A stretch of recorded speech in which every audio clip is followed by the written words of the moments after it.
А между тем, сегодня, 18 сентября в 19 часов на канале «Пятница» наконец покажут выпуск программы «Орел и решка» о Якутии. Об этом сообщила на своей странице в Инстаграме популярная телеведущая Жанна Бадоева. Якутск является самым холодным городом на планете, где живут люди. Представляете?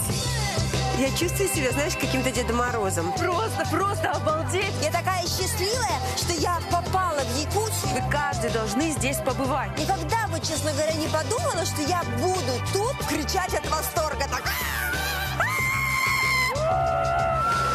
«Орел и решка. Россия» в Якутии. Во вторник в 19:00. Все идут танцевать! С интересом посмотрим сегодня выпуск Жанны Бадоевой про нашу республику. А мы продолжаем наш эфир. На календаре 18 сентября, и школьная пора у ребят, у наших детей уже давным-давно началась. А вместе с ней и проблемы современных школьников. Я говорю о неправильной осанке. Ведь, в свою очередь, нарушения осанки могут привести к более серьезным последствиям. Например, к искривлению позвоночника. Что предпринять родителям, чтобы спина ребенка оставалась прямой и здоровой? На этот вопрос нам сегодня ответит травматолог-ортопед Григорий Комиссаров. Григорий, доброе утро. Доброе утро. Итак, какие же привычки наших детей могут привести к неправильной осанке? Ну, как бы сказать, не столь привычки, а положение такое. То есть малоподвижный образ жизни в наше время, недостаток физического труда, неправильное положение за партой, за компьютером в наше время, за телефоном тоже сказывается, так как все пытаются... Ну, постоянно в гаджетах, постоянно и поэтому наклоняются, да? Постоянно вот насчет парты, вот какой должна быть Насчет идеальная парта? Ну, по ГОСТу. Так, по ГОСТу. Парта должна быть по ГОСТу, ну, значит, должно быть, что бедра располагаются параллельно полу, ступни полностью на полу, а также спина должна быть прямая, но это идеальное положение, при котором позвоночник не испытывает такой сильной нагрузки, и локти должны располагаться на столе. То есть высота она должна быть как бы соответственно на уровне росту, локтей, да, ребенка? На уровне локтей, да. И еще в наше время можно плюс к этому добавить расположение монитора. Да, не слишком высоко, а примерно на уровне глаз. Вот так, да, вот, ну, чуть ниже. Ага. А я, кстати, видела в интернете, вот когда готовилась к сегодняшнему нашему разговору, что парты должны быть чуть-чуть наклонены как бы вот в мою сторону, да? То есть вот так вот они должны быть. Это правильно или нет? Или стол может быть прямым? Ну, это спорный вопрос. Раньше в советское время все парты были наклоненные, да, а сейчас все прямые. Ну, главное, что на уровне локтей. Главное это, да, соблюдать нужно. Я еще, кстати, за собой замечала, что вот многие, да, и я в том числе, и другие ребята сидят, сидеть на краюшке, да, стула не очень удобно.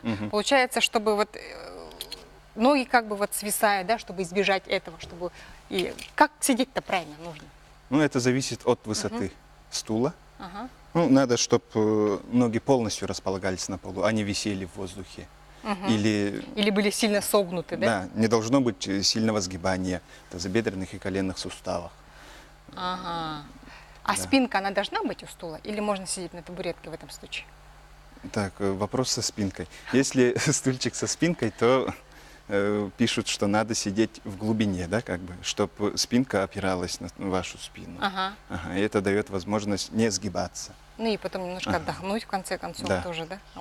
А вот ношение рюкзака как-то может повлиять на неправильность осанки? Это как раз-таки является одной из причин развития нарушения осанки, далее заболевания такого, как сколиоз. Ну, обычно мальчики носят рюкзак на одной лямке. Старшеклассники, да, на одном Не только плече. старшеклассники, но и... Малыши тоже, да? Да, младшие. Им нужно носить на обеих, да? На обеих. То есть И обе лямки родителям надеваем. надо постоянно наблюдать за тем, чтобы одинаковые были лямки. Длина Регулировать. Да, регулировать лямки. А еще, кстати говоря, я видела, что некоторые рюкзаки, чаще всего, конечно, вот это спортивные, да, у них еще здесь вот застежка есть. Это вот это хорошо или не очень? Ну, это для удобства. Для удобства, да? А спинка у рюкзака тоже должна быть какая-то правильная, ортопедическая, Есть да? разные анатомические, ортопедические рюкзаки, да. Еще сколько килограмм нужно носить ребенку, да? Сейчас же очень много учебников носят ребята, да, в школу, вот, чтобы вот не испортить осанку. Ну, это зависит от ребенка. То есть от возраста, да? Да, не только Чем от младше? возраста, от телосложения. Допустим, очень крупный мальчик и хрупкая маленькая девочка. Но они одного возраста, да? Да, они одного возраста, и нет такого, что определенное количество килограмм. Такого нет. То есть в этом случае, если у вас маленькая хрупкая девочка, но она учится в 4 классе, и у нее очень много учебников, Рюкзак должен быть не слишком тяжелый. ну, родители тогда в этом случае должны помочь, да, чтобы не испортить осанку. А вот я еще слышала, что ношение чужой обуви тоже может как-то повлиять на правильность осанки. Да, не, Почему? Вот? скажем так, не чужой, а неправильной обуви. То есть обувь с высокими каблуками или вообще без каблуков. Самое плохое для позвоночника – это ношение обуви вообще без каблуков, то есть пляжные сланцы, которые просто и Ну, с понятно. пяточной стороны, и с передней. Кеды, кстати, тоже. Да, кеды тоже, унты наши. Ну, унтах есть каблук. Поэтому нужен небольшой каблучок, да? Да, А считается сколько сантиметров? оптимальная высота каблука – это примерно 5 сантиметров по Ну, литературе. 5 сантиметров это много же, мне кажется. Ага. А вот если ребенок часто ездит на велосипеде, сейчас это очень модно и актуально среди подростков, да, вот это как-то тоже может повлиять, нет? То, что я же представляю, и многие наши телезрители представляют, что вот постоянно едешь на велосипеде, руль, он находится ниже. Вот. Да, это влияет, потому что нагрузка на позвоночный столб, неправильная нагрузка, скажем так, в положении сгибания. В этом случае что нужно сделать тогда? В этом Руль случае поднять? Что? Или как-то регулировать занятия спортом, скажем так, катание на велосипеде и хождение пешком? Наверное, так все-таки, да? Да. Ага. А массаж ног, массаж спины вот каким-то образом может повлиять, вот, ну, исправить осанку? Исправить. Ну, он по определенным показаниям. Обычно как бывает, при детских медосмотрах выявляется нарушение осанки у детей, да? И они направляются в поликлиники на дальнейшее обследование. То есть делается рентген-снимок сперва, потом уже выявляется степень искривления и назначается лечение. То есть массаж, лечебная физкультура, физиотерапия.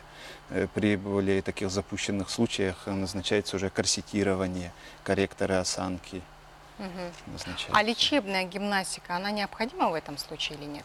Если есть нарушение. Если есть нарушение, да? По назначению врача. А вот этот сколиоз, да, он как может потом в будущем повлиять на здоровье человека? Вот когда уже человек взрослый, что может? Да, к сколиоз чему может привести? прогрессировать, то есть степень искривления будет ухудшаться с годами при отсутствии лечения. Да. Ну, есть 3 группы. Нет, а вот что вот, головные боли там появятся, что там будет? Спина будет болеть? Да, спина будет болеть, определенные симптомы будут. Искривление позвоночника, то есть косметический дефект. Ага. Но это при таких запущенных случаях 3-4 степени. А также боли в спине, постоянная усталость. Шея, наверное, тоже будет болеть, да? Да, шея тоже. А вообще вот в нашей республике, в нашем городе, как много детей уже вот со сколиозом? И в каком возрасте вот это наблюдается уже? Ну, как я уже говорил, это выявляется на медосмотрах. У младших детей сперва нарушение осанки. У них-то пока этого нет. Развитие сколиоза как заболевание наблюдается редко. Но у подростков в основном бывает сколиозы. То есть 12 лет, да, где-то Примерно так так, вот? с 10. А вот когда не поздно исправить сколиоз? Вот в этом возрасте, в подростковом, можно будет еще исправить? Или уже... Можно будет исправить, да. А вот чем старше ребенок, тем сложнее, Тем да? сложнее, А взрослому человеку можно исправить сколиоз? или нет? Взрослому человеку, да, упражнениями, массаж, лечебная физкультура, мануальная терапия также помогает. При должном терпении это все можно исправить, да? Ну, не все. Не все, но возможно. но возможно. Что ж, огромное спасибо, Григорий, за интересные познавательные беседы. Я думаю, что многие наши телезрители намотали на ус и теперь будут более внимательно относиться к своим деткам. Я хочу еще раз напомнить, что обязательно следите за своими детишками, чтобы они носили не сумки, а рюкзаки, чтобы они носили их на обоих плечах. Да? Следите, вот, чтобы регулировка была, одинаковая лямка, длина лямок была. Обязательно об этом следите. И как он сидит, когда делает уроки, чтобы, давайте, Григорий, еще раз напомним, да, чтобы спина была ровная, чтобы бедра были параллельно полу, ноги были полностью, да, на полу, Да. и локти в таком положении примерно, да? Когда он Стол на уровне локтей. Стол на уровне локтей, все Да, верно. удобная мебель, в общем. Ага. Что ж, огромное спасибо еще раз, Григорий. А мы, дорогие друзья, с вами прощаемся. Увидимся с вами завтра ровно в 7 часов утра. Не забудьте настроить ваши телевизоры на наш канал, чтобы поднять себе настроение вместе с новым днем.